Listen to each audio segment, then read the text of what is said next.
शाम का वक्त था। हल्की हल्की हवा चल रही थी और आसमान गुलाबी रंग में ढल चुका था। आरव रोज की तरह आज भी पार्क की उसी बेंच पर बैठा था। हाथ में किताब थी, लेकिन नजरें किताब पर नहीं थीं। वो किसी खालीपन को महसूस कर रहा था। तभी सामने से एक लड़की गुजरी। सफ़ेद सूट, खुले बाल और चेहरे पर सादगी की एक अलग ही चमक। उसकी चाल में कोई जल्दबाजी नहीं थी, जैसे जिंदगी से कोई शिकायत ही न हो। आरव की नज़रें अनजाने में उसी पर टिक गईं। वो लड़की थोड़ी दूर जाकर रुकी और पास के पेड़ के नीचे बैठ गई। उसके हाथ में भी एक किताब थी। कुछ पल तक दोनों अपने अपने पन्नों में खोए रहे।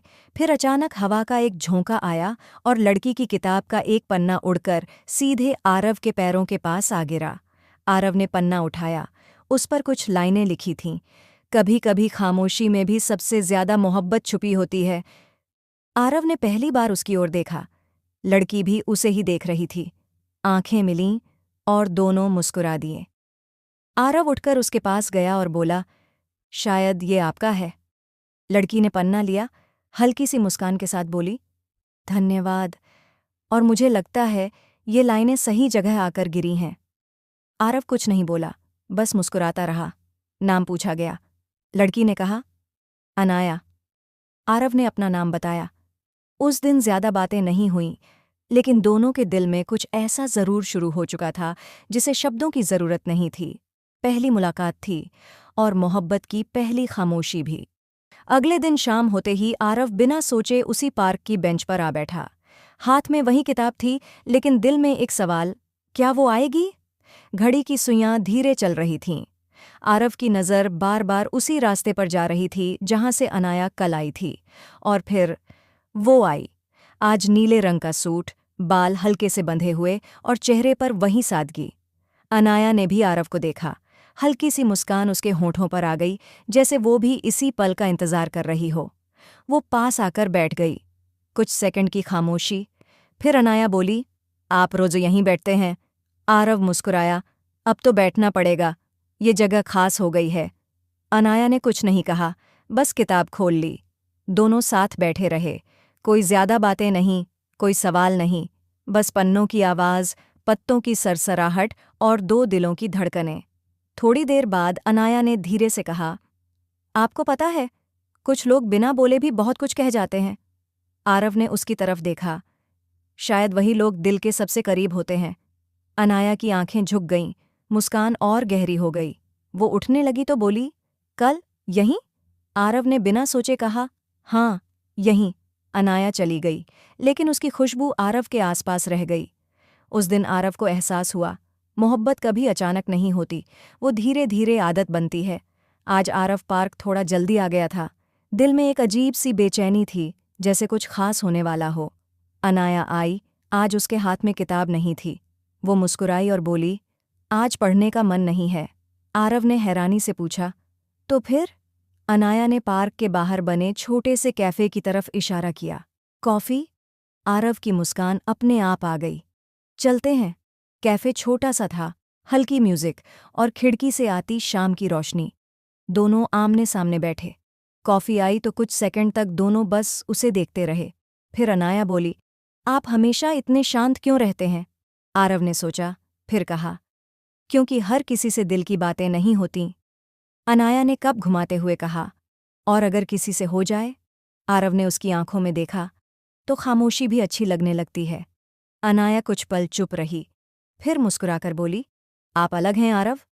आरव ने पहली बार महसूस किया कि ये शब्द कितने खास होते हैं। कॉफ़ी खत्म हो चुकी थी, लेकिन बातें नहीं। बाहर निकलते वक्त हल्की सी बारिश शुरू हो गई। अनाया ने हाथ आगे बढ़ाया, छाता नहीं है। आरव ने बिना सोचे कहा, तो भीग लेते हैं। दोनों हल्की बारिश में धीरे धीरे चलते रहे। कंधे करीब थे, दिल उससे भी ज्यादा। अनाया ने धीरे से कहा, आज अच्छा लगा। आरव ने मुस्कुराकर जवाब दिया, आज नहीं, हर दिन। बारिश की उन बूंदों के साथ मोहब्बत भीग रही थी, और दोनों को पता भी नहीं चला कि दिल कब एक दूसरे का आदी हो गया। पार्क आज कुछ अलग लग रहा था। हवा में वही सुकून था, लेकिन आरव के दिल में एक हल्की सी बेचैनी। वो बेंच पर बैठा अनाया का इंतजार कर रहा था। तभी उसने देखा, अनाया आ रही थी, लेकिन अकेली नहीं। उसके साथ एक लड़का था। दोनों हंस रहे थे। आरव का दिल बिना वजह जोर से धड़क उठा। अनाया पास आई। हाय आरव। आरव ने मुस्कुराने की कोशिश की। हाय। लड़के से मिलवाते हुए अनाया बोली। ये मेरा कॉलेज फ्रेंड है, समीर। आरव ने हाथ मिलाया। सब कुछ सामान्य था, फिर भी आरव के अंदर कुछ बदल गया था। तीनों कुछ देर बातें करते रहे। अनाया बीच बीच में आरव की तरफ देखती, जैसे पूछ रही हो, सब ठीक है? समीर थोड़ी देर बाद चला गया। खामोशी छा गई। अनाया ने धीरे से पूछा, आप चुप क्यों हो गए? आरव ने नजरें झुका लीं। पता नहीं, आज दिल थोड़ा शोर कर रहा है। अनाया मुस्कुराई। अच्छा है, मतलब दिल जाग रहा है। आरव ने उसकी तरफ देखा। और अगर वो दिल किसी के लिए जागे तो? अनाया की मुस्कान थोड़ी थम गई। वो कुछ पल चुप रही, फिर बोली, तो शायद उसे नजरअंदाज नहीं करना चाहिए। हवा थोड़ी तेज हो गई। पत्ते हिलने लगे।